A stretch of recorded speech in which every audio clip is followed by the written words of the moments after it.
Muy buenos días, bendiciones para todos. Quiero dar la bienvenida en esta mañana a nuestro tiempo devocional. Espero que esté allí con un corazón dispuesto, con un corazón atento a la palabra de Dios, al desafío que el Señor nos plantea en este día a través de su bendita palabra. El Señor Jesús dijo: no solo del pan vivirá el hombre, mas de toda palabra que sale de la boca de Dios viviremos nosotros. El Señor Jesús dijo: las palabras que yo les he hablado son espíritu y son vida. Así que cada vez que nos acercamos a la palabra de Dios, recibimos la vida de Dios. Por eso el Señor dijo a los discípulos: escudriñen las escrituras. El Señor le dijo a Josué: nunca se apartará de tu boca este libro de la ley, sino que de día y de noche meditarás en él, para que guardes y hagas conforme a todo lo que en él está escrito, porque entonces harás prosperar tu camino y todo te saldrá bien. ¿No quiere usted que le salga bien todo en la vida? Bueno, el secreto está ahí en la palabra, pero no solamente leerla, sino creerla con todo nuestro corazón. Realmente creer que la Biblia es la palabra de Dios, la palabra infalible de Dios, inspirada por Él, una palabra que es superior a nuestra conciencia y a nuestra razón. A veces la palabra de Dios nos va a desafiar, desafía nuestros razonamientos.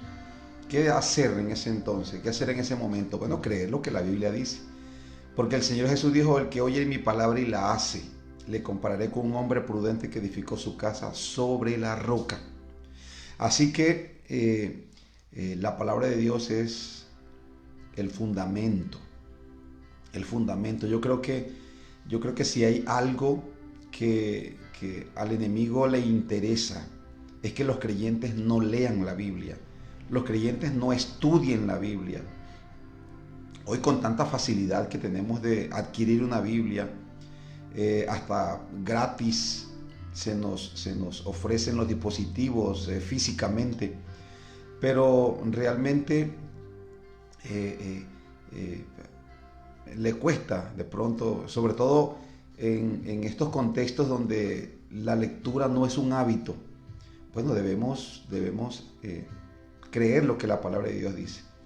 En el Salmo 1 dice que el que medita en la palabra de día y de noche será como un árbol plantado junto a corrientes de agua, que da su fruto en su tiempo y su hoja no cae, y todo lo que hace prosperará. No solamente en esta vida. Bueno, la prosperidad en esta vida pues es importante, pero no es lo más importante, porque lo más importante es la eternidad. La eternidad. Usted está en un camino hacia la eternidad.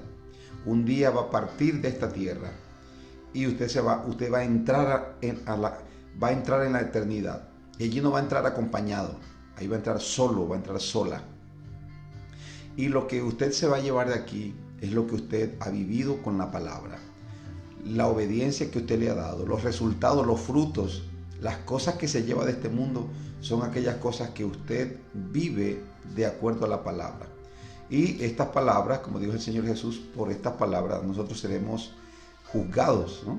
Entonces, la palabra de Dios es fundamental, es importante.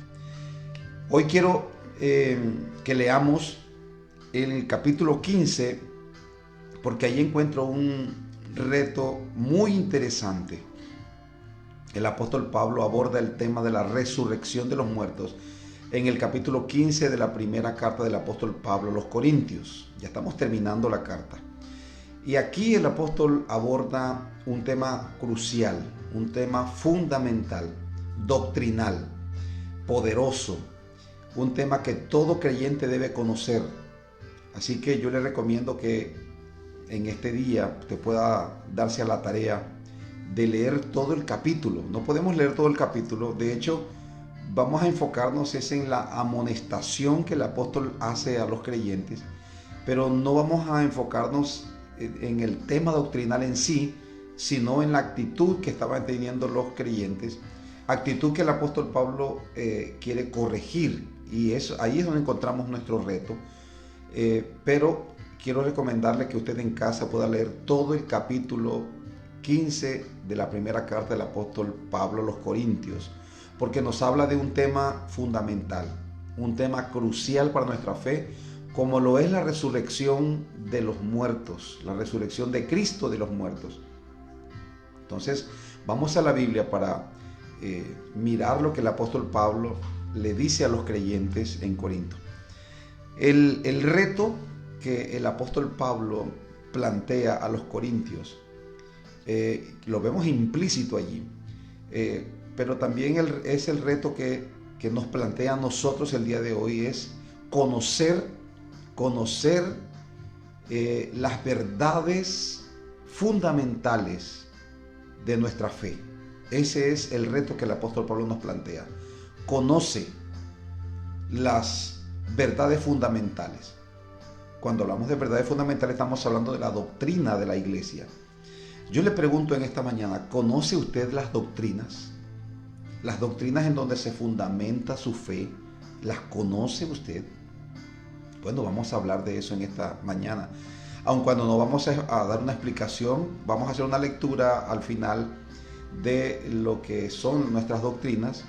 Vamos a recordarlas, pero quiero que nos enfaticemos en el reto que el apóstol Pablo hace a la iglesia de los Corintios, y es conocer la doctrina, conocer las verdades fundamentales. Así que vamos a leer el capítulo 15 de la primera carta del apóstol Pablo a los Corintios, y voy a leer la Nueva Traducción Viviente.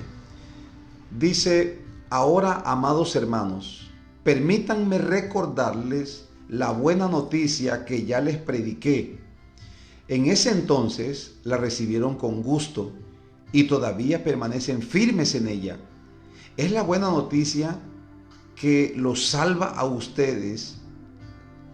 Es la buena noticia que los salva si ustedes siguen creyendo el mensaje que les prediqué, a menos que hayan creído algo que al principio de cuentas nunca fue cierto. Yo les transmití a ustedes lo más importante y lo que se me había transmitido a mí también. Cristo murió por nuestros pecados, tal como dicen las Escrituras.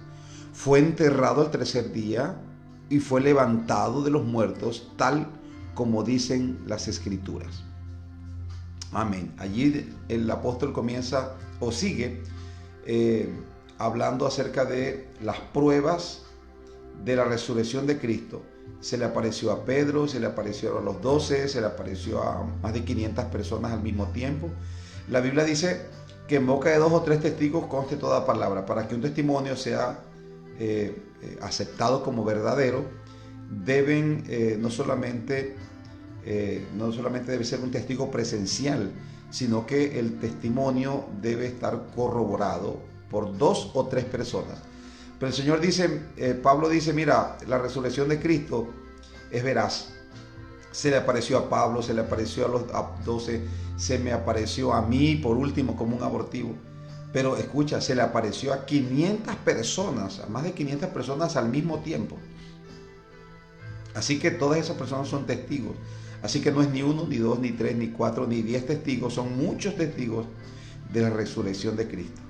Ahora, Pablo atiende aquí a un problema relacionado con la doctrina, y no propiamente con la doctrina, sino más bien con la fe, relacionado con la fe de los creyentes en la doctrina.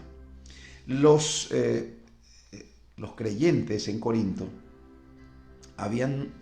o algunos creyentes habían dejado de creer en la resurrección de los muertos, de Cristo. Y Pablo ve aquí que esto es un grave problema, porque las doctrinas son las enseñanzas esenciales donde nuestra fe se fundamenta. Son el fundamento. Es decir, si usted destruye el fundamento de una casa, entonces ya esa casa no tiene estabilidad. En cualquier momento se derrumba. Si alguien deteriora los cimientos de un edificio, ese edificio se vendrá abajo inevitablemente. no podrá soportar los embates, los vientos, las lluvias, las filtraciones, la humedad. No podrá, porque todo eso atenta y todo eso va a destruir la edificación. Y eso pasa con las verdades elementales de nuestra fe. Si nosotros descuidamos, si nuestro fundamento doctrinal es destruido, la fe del creyente queda sin fundamentos, queda débil y queda a expensas, y en cualquier momento puede destruirse la fe de esa persona. Así que las verdades fundamentales o nuestra doctrina es lo más importante, eso es lo fundamental. Ahora, las doctrinas no son enseñanzas que se le dan a la iglesia y que deben ser asumidas como cualquier otra enseñanza. Las doctrinas son el fundamento. Así que todo creyente debe conocer las doctrinas de su fe, porque de lo contrario, cualquier día escuchará una enseñanza atractiva, tal vez emocionante, de alguien que habla en contra de la doctrina, pero como tal vez es una persona que no conoce la verdad, que no conoce las enseñanzas, entonces esa persona puede dejarse seducir. Y Pablo dice que el objetivo de los pastores y de los ministros en la iglesia es ayudar a los creyentes a que ellos crezcan, a que ellos maduren, para que ya no sean niños fluctuantes, llevados por doquier de todo viento de doctrina, por estratagema de hombres que para engañar emplean con astucia las artimañas del error. Pablo dice, debemos crecer, pero este crecimiento no solamente tiene que ver con el tema de consagración, de apartarnos de determinadas cosas. Sí implica eso, pero también, y creo que más importante, es el conocer la doctrina, conocer las enseñanzas fundamentales donde nuestra fe reposa. Eso es lo más importante. Escúcheme, y un tema como la resurrección de los muertos estaba en la ciudad de Corinto siendo desestimada. Es más, habían algunos creyentes que ya decían que la resurrección de los muertos ya se había efectuado. No sé de dónde habrán escuchado eso. Eso no fue lo que Pablo enseñó. Pablo enseñó acerca de la resurrección. Dice, yo les transmití a ustedes lo que a mí me enseñaron, que el Señor murió conforme a las Escrituras y que resucitó conforme a las Escrituras. Y de eso hay pruebas, de eso hay evidencias. Entonces Pablo comienza en el capítulo 15 a explicar no solamente acerca de la resurrección de los muertos, la resurrección de Cristo de los muertos, sino también cómo esa verdad aplica a nosotros, cómo nosotros vamos a resucitar de los muertos. El apóstol Pablo explica todo eso, da todos esos detalles. La resurrección de los muertos, de los justos, cómo vamos a resucitar, con qué cuerpo vamos a resucitar, qué implicaciones tiene la resurrección de los muertos. Entonces, ¿por qué estaban atacando esta doctrina? Porque la resurrección de los muertos de Cristo es la prueba máxima de que el sacrificio de Jesús fue aceptado por el Padre. Si ese sacrificio no fuese aceptado por el Padre, Jesús no hubiese resucitado. El Padre hubiese estado ignorante a lo que Jesús hizo y no hubiese respondido. Pero como el Padre respondió, no dejarás que tu santo vea corrupción, era la confianza de Cristo. Y por eso se entregó y murió por los otros, porque él sabía que el Padre le iba a levantar de los muertos. Entonces Jesús fue levantado de los muertos. Y Pablo dice, esa es la prueba máxima de que el sacrificio por nuestros pecados ha sido aceptado. Es decir, si el sacrificio por nuestros pecados ha sido aceptado, eso quiere decir que nuestros pecados han sido perdonados. Pero si ustedes no creen que el sacrificio de Jesús o que la resurrección de Cristo es un hecho, ustedes no creen que Jesucristo resucitó de los muertos, entonces todavía estamos en nuestros pecados, porque Jesús murió y murió por nuestros pecados, pero no solamente la muerte de Jesús fue la evidencia de esa resurrección, en el sentido de que, bueno, cualquier persona hubiera podido morir.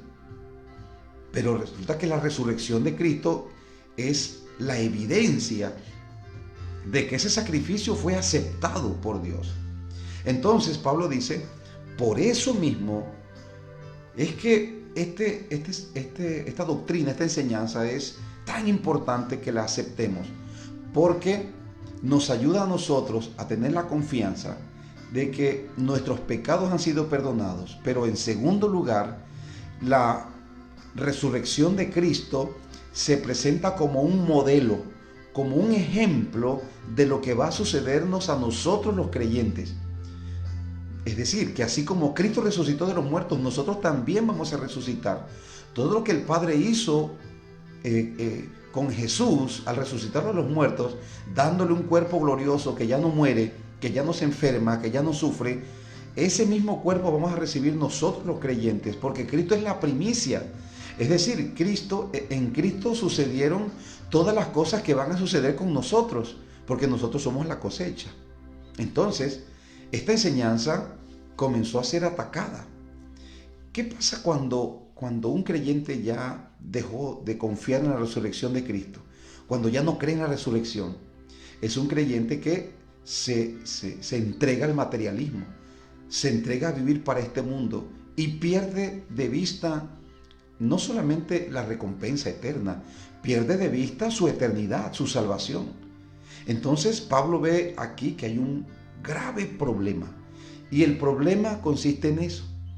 Cuando los fundamentos de la fe han sido descuidados, han sido deteriorados, porque no se atienden, porque no se conocen, porque no se confía en ellos, entonces la fe de una persona es una fe débil, y en cualquier momento ese creyente puede volver al mundo, perder su salvación.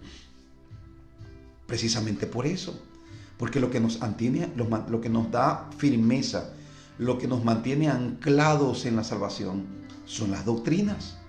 Son las doctrinas. Ahora, ¿por qué un creyente deja de creer en la doctrina? ¿Por qué? Estos creyentes habían dejado de creer en la doctrina de la resurrección. Y yo pregunto, ¿por qué un creyente deja de creer, deja de confiar en las doctrinas? Yo creo que este es un asunto de negligencia espiritual. Un asunto de negligencia espiritual. Es decir, que cuando yo soy negligente con mi responsabilidad de crecimiento, el único responsable de mi crecimiento soy yo mismo. El responsable de su crecimiento espiritual es usted. La exhortación bíblica es que usted debe perseverar hasta el fin para ser salvo. El evangelio no es una carrera que tú inicias y que puedes dejar a la mitad. Y de todas maneras, Dios vas a tener salvación y vas a tener... No, esta es una carrera que tienes que terminarla. Jesús dijo, el que puso su mano en el arado, no mire hacia atrás. Entonces, ¿y cómo nos mantenemos? ¿Cómo nos sostenemos en la fe en medio de estos tiempos tan peligrosos? Tiempos tan llenos de ciencia y de filosofía, pero ciencia y filosofía que lo que buscan es apartar a las personas de la fe. ¿Cómo nos mantenemos? ¿Te vas a mantener por pura emoción? ¿Te vas a mantener por tus fuerzas? No, a ti te va a sostener es tu confianza en la doctrina, en las enseñanzas fundamentales. Por eso, el reto de hoy es conocer las verdades de nuestra fe, porque muchos creyentes se han estado desanimando, muchos creyentes se han estado apartando, muchos creyentes se han estado dejando seducir del mundo, muchos creyentes están cayendo en el adulterio, en la fornicación, en la mentira, en la avaricia, y están siendo presos de ella. Y muchos dicen, no, yo estoy en esto, sí, pero yo creo en Dios. Escucha esto, lo que te voy a decir, y va a sonar un poco fuerte, pero esa no es la fe de la Biblia. La fe de la Biblia no es una fe, no es un conocimiento, no es una asistencia a algunas actividades, no es un vínculo sin compromiso con la iglesia e involucrado al mundo. O sea, esa no es la fe de la Biblia, porque una de las doctrinas nuestras es la santificación. La santificación. Si yo no conozco la santificación, si yo no creo en esa doctrina, entonces yo me voy a entregar al mundo. Voy a vivir en el pecado, en el adulterio y en la fornicación. La Biblia dice que a los adúlteros y a los fornicarios los juzgará Dios. Que en el reino de Dios, Dios no va a aceptar a los mentirosos, a los adúlteros, a los hechiceros, a los adivinos, a los mentirosos, a los adúlteros, a los fornicarios, a los homosexuales. Dios no los va a aceptar en el reino. Eso lo dice ampliamente la Escritura. ¿Y por qué muchas personas entonces hoy están comulgando con el pecado? Porque no conocen la doctrina, porque no confían en ella. No se han dado a la tarea de conocer la palabra. Tal vez su cristianismo se circunscribe solamente a asistir a algunas actividades y a participar en algunas actividades, pero no conocen la doctrina. Entonces, yo creo que hoy más que nunca tenemos una necesidad imperiosa de volver a la doctrina, de conocer la doctrina, porque si usted no conoce la doctrina, su cristianismo va a terminar adulterado.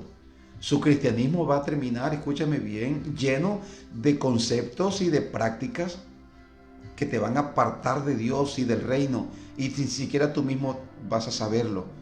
Vas a estar en el mundo, pero ni siquiera tú lo sabes. Ahora, ¿cómo sabes? ¿Qué es lo que te ayuda a identificar en dónde tú estás? Si estás en el mundo, estás en el reino de Dios. ¿En qué lugar espiritualmente tú estás? ¿Qué es lo que te lleva a ti a saber, a identificar dónde tú estás? La doctrina, la enseñanza de la palabra de Dios. Escúcheme bien, las verdades fundamentales. Entonces, por eso se hace tan importante que nosotros atendamos, que renunciemos y que nos arrepintamos de toda negligencia y que atendamos con solicitud, que comencemos a leer, comencemos a buscar, asociémonos con personas que conocen la Biblia. Vamos a invitarlos a nuestra casa a tomarnos un café y hablar de los temas doctrinales. Usted puede invitar, tal vez usted dice, no, pastor, pero yo leo la Biblia, pero yo no conozco la Biblia en sí, no encuentro cómo conocer las doctrinas. Invita a un líder de tu iglesia, invita a tu pastor, a tu pastora. Dile, mira, yo quiero que hablemos de la doctrina de nuestra iglesia. Yo quiero conocer la doctrina. Interésate por conocer los fundamentos de tu fe. Si no lo haces, vas a terminar creyendo en cualquier cosa. Vas a terminar creyendo. Llegará un momento en el cual tu estadía en la iglesia no tendrá emoción, tal vez, lo verás sin sentido. Pero necesitas conocer la doctrina para que tu vida sea afirmada sobre la roca. Vuelvo y digo, y permítame enfatizar en esto. Si no tienes tal vez la habilidad de conocer, no has leído toda la Biblia, si no identificas todas las doctrinas, pues entonces invita a alguien a tu casa y dile, mira, yo quiero hablar de las doctrinas. Alguien que conozca las doctrinas, por supuesto. ¿Cuáles son las doctrinas de nuestra iglesia? ¿En qué creemos nosotros en nuestra iglesia? Yo tengo una idea que creemos en esto, pero quiero tener un orden, quiero saber cuáles son las doctrinas en las cuales nosotros fundamentamos nuestra fe y cómo esas doctrinas se aplican a nuestra vida, cómo se hacen práctica, cómo esas doctrinas nos ayudan a nosotros a sostenernos y cómo nos ayudan a vivir. Porque la doctrina, escúchame, no es solamente una información en nuestra mente. La doctrina es un conocimiento que nos lleva a vivir. Pero, aparte de todo esto, déjeme preguntarle, ¿conoce usted las doctrinas de su iglesia? ¿Conoces las doctrinas? Puedes decir, mira, nuestra iglesia cree en esto y esto. Puedes decirlo. Si no conoces las doctrinas, vas a terminar creyendo cualquier cosa. Dice la Biblia que en los posteriores tiempos, dice el Espíritu Santo, muchos apostatarán de la fe, escuchando a espíritus engañadores y a doctrinas de demonios.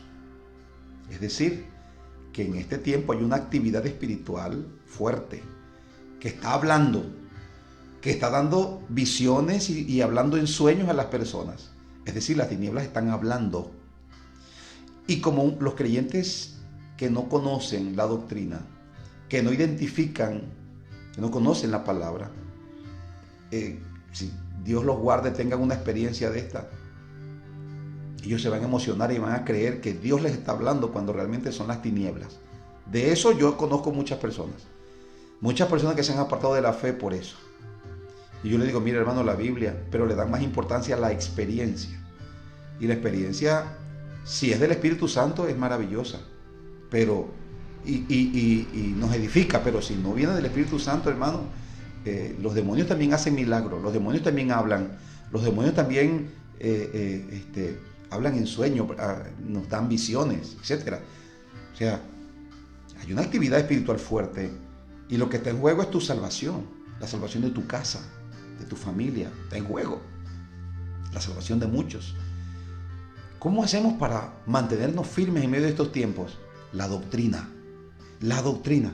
Por eso nuestro reto hoy es conocer la doctrina. Ahora, ¿cuál es la doctrina de nosotros? Por favor, anótelo. Toma nota. Déjame en un par de minutos decírtela, declarártela. ¿Cuál es nuestra doctrina número 1? La Biblia. Se lo voy a decir así para que usted la memorice fácilmente. La Biblia. ¿Oyó? Creemos en la Biblia, creemos que la Biblia es la palabra inspirada e infalible de Dios. Creemos en el único Dios verdadero, no en un Dios verdadero, el único Dios verdadero, manifestado en 3 personas como la deidad adorable. Creemos en Jesucristo, la deidad del Señor Jesucristo. Creemos en la creación de los ángeles. Sí, los ángeles existen, pero son seres creados para servicio del hombre, servicio a quienes van a hacer favor, a quienes van a ser herederos de la salvación. Creemos en que el hombre fue creado por Dios a su imagen y su semejanza en un estado de santidad, pero que cayó de él. Pero también creemos en la redención del hombre. Creemos en la salvación del hombre. Creemos que la salvación es por medio de la fe en el sacrificio de Jesucristo. Creemos esto, creemos en la santificación, que Dios nos llamó no solamente y en el acto de separarnos del mundo nos santificó, sino que hay una santidad práctica que tú todos los días debes implementar en tu vida, apartarte de todo lo que está mal, de todo lo que es pecado, tanto internamente como externamente. Y creemos en la santificación como un estado eterno, perfecto, que es cuando estemos en la presencia del Señor. Creemos en el bautismo con el Espíritu Santo, con la señal física inicial de hablar en nuevas lenguas.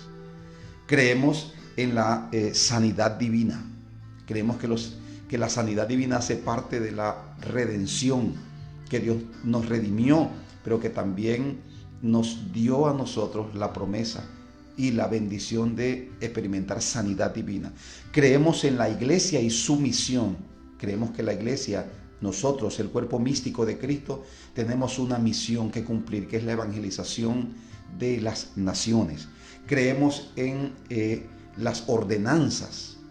El Señor dejó 2 ordenanzas, bautismo y cena del Señor. Creemos en la esperanza bienaventurada, que involucra 5 eventos escatológicos, 5 eventos futuros. ¿Cuáles son los eventos? La resurrección de los muertos y el arrebatamiento de la iglesia. Creemos en la segunda venida visible de Jesucristo a este mundo para establecer un reino aquí. Creemos en el lago de fuego como castigo para Satanás, los demonios, pero también para todos los impíos. Cuando una persona deja de creer en el lago de fuego, entonces comienza a entregarse al pecado. Esa es la razón por la cual muchas personas ya están viviendo en el pecado. Y muchos inclusive que se hacen llamar cristianos están viviendo en el pecado. No creen que hay una condenación eterna. No lo están creyendo. Tal vez usted me dice, no pastor, yo sí lo creo. Si lo creyeras y si esa verdad aplicara en tu vida, entonces estuvieras viviendo santo, entregado a Dios, sirviendo a Dios, renunciando al mundo. Hay muchos que no creen esto ya. No creen que Jesucristo viene. En cuarto lugar, creemos en el cielo como la morada eterna de los santos. Y por último, creemos en un cielo nuevo y en una tierra nueva, como lo promete la Escritura. Esas son nuestras creencias. cuando tú dejas de creer en esto, entonces comienzas a entregarte al mundo. ¿Por qué un creyente deja de servir a Dios, por ejemplo? No cree, no cree, no cree en la eternidad, no cree en la recompensa eterna. Y usted me puede decir, pastor, sí, yo creo. No, no estás creyendo. Porque es que la fe no es conocimiento, no es el asentimiento de algo.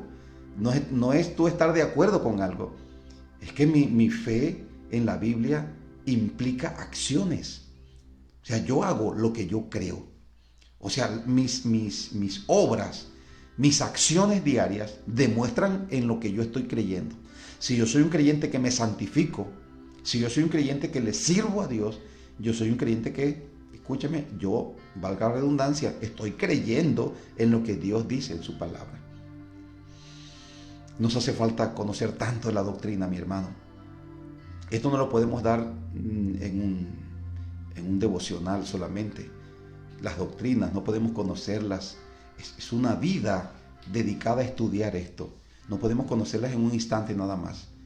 Entonces, el reto de hoy es que usted pueda conocer las verdades de su fe. ¿Está de acuerdo? ¿Está dispuesto a aceptar este reto? Pablo dice, vamos a volver a la doctrina. Porque algunos están diciendo que no hay resurrección de muertos. Yo se los enseñé. Y comienza Pablo a enseñar otra vez. Habían algunos que ya habían dejado de creer. Una persona no se aparta de Dios cuando se aleja de la iglesia. Una persona se aparta de Dios cuando se aparta de la oración y de la palabra. Cuando deja de vivir la palabra. Así que yo quiero animarle en esta mañana a que usted vuelva, si se ha apartado, vuelva a Dios. Si usted ha abandonado la doctrina, si usted no conoce la doctrina, si usted no vive de acuerdo a esta doctrina, hoy puede ser el día en el que usted vuelva a los brazos de Dios, vuelva a la fe y tenga un nuevo comienzo en su vida. Si está de acuerdo, entonces vamos a orar. Le damos gracias a Dios por todos los creyentes que se han mantenido firmes, sólidos en la fe. Maravilloso. Le doy gracias a Dios y todo el mundo sabe cuán agradecido estoy con Dios por mantener a los creyentes en la fe. Pero aquellos que se han ido apartando, hoy es un día para volver a Dios. Padre, te damos gracias en esta mañana. Gracias por la palabra. Tu palabra es viva y es eficaz y es más cortante que espada de doble filo. Te pedimos, dígale al Padre en esta mañana ahí, si usted se han mantenido firme, dígale Dios gracias. Y te pido que me mantengas cada día así, firme en la fe, firme en tu palabra, firme en la iglesia, firme en el conocimiento, en la comunión, en el servicio. Gracias, Señor. Yo, dígale también al Padre, yo me comprometo a conocer más de tu doctrina, más de tu palabra. A buscar intencionalmente, a hacer un estudio intencional de la doctrina para conocerla. Si usted es aquellas personas que tal vez no han dado muy bien y usted lo reconoce, dígale al Padre en esta mañana que le perdone. Padre, perdóname. Todos podemos caer en un momento dado, pero la cuestión no es cómo tú comienzas, sino cómo terminas. Así que dígale al Padre en esta mañana, perdóname Dios, por no tomar en cuenta, por ser negligente en cuanto al conocimiento de tu palabra. Y te pido en esta mañana que tú me enseñes, abre mi entendimiento, dame hambre, Padre, un interés profundo por tu palabra. Señor, ayúdame a asociarme, dígale, ayúdame a asociarme, a acercarme, a tener amistad con personas que me puedan edificar en mi fe. En el nombre de Jesús. Padre, yo oro por todos aquellos que conectados con este tiempo asumen este compromiso. Tú sabes, Señor, que es un compromiso importante, vital en sus vidas. Ellos necesitan crecer en el conocimiento tuyo, Padre. Oro para que tú les des espíritu de sabiduría y de revelación en el conocimiento tuyo. Oro para que abras los ojos de su entendimiento y para que ellos puedan comprender, Señor, cuál es la esperanza a la cual tú les has llamado y cuál es la supereminente grandeza de tu herencia y de la riqueza de tu poder para con los santos. En el nombre de Jesús. Amén y amén. Gloria al Señor. Bendiciones para todos y recuerde que el reto de hoy es conocer las verdades en donde tu fe se fundamenta. Déjeme enfatizar una vez más. Invite a alguien a su casa con el objetivo de hablar de la doctrina. Un hermano en la fe. Hermano, quiero invitarte este fin de semana para que nos tomemos un café en la casa. Y yo quiero que vayas preparado para que me hables de la doctrina de nuestra iglesia. Yo sé que te va a edificar mucho y que va a bendecir tu vida poderosamente. Que Dios le bendiga.